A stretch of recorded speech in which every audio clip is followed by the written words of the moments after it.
চট্টগ্রাম মহানগরী হচ্ছে বাংলাদেশের বাণিজ্যিক রাজধানী, কিন্তু একটু বর্ষা নেমে আসলেই পুরা চট্টগ্রাম মহানগরীতে দুর্ভোগ দেখা দেয়।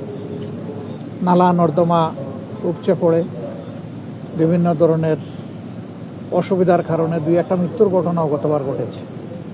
তো এই সব নিয়েই সরকারের দায়িত্ব মূলত এগুলা সমাধান করা, কিন্তু বিরোধী দল হিসাবেও আমাদের দায়িত্ব আছে বিষয়গুলা সরকারকে ধরে দেওয়া এবং জনগণের হয়ে দাবি আদায় করা, কাজ করা। আমাদের আজকের আশাটা অনেকটা সেরকমই।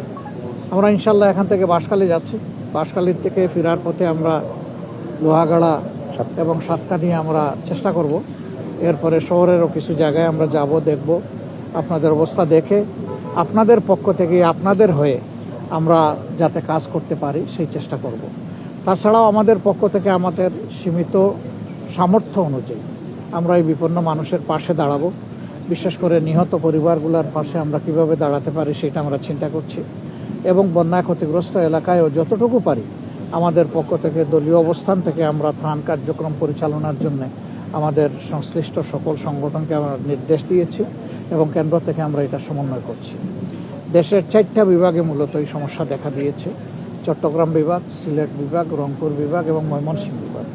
আর বাকি বিভাগগুলো অতটা ভালনারেবল না, কিন্তু এই 4টা বিভাগের অবস্থা ক্রমান্বয়ে খারাপের দিকে যাচ্ছে।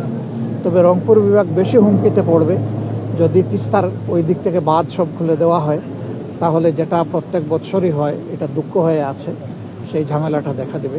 এই জন্যে আপনারা জানেন যে ইতিমধ্যে তিস্তা মহাপরিকল্পনা বাস্তবায়নে আমাদের পক্ষ থেকে জোরালো দাবি উত্থাপন করা হয়েছে এবং সরকারের পক্ষ থেকে এই ব্যাপারে অঙ্গীকার ব্যক্ত করা হয়েছে।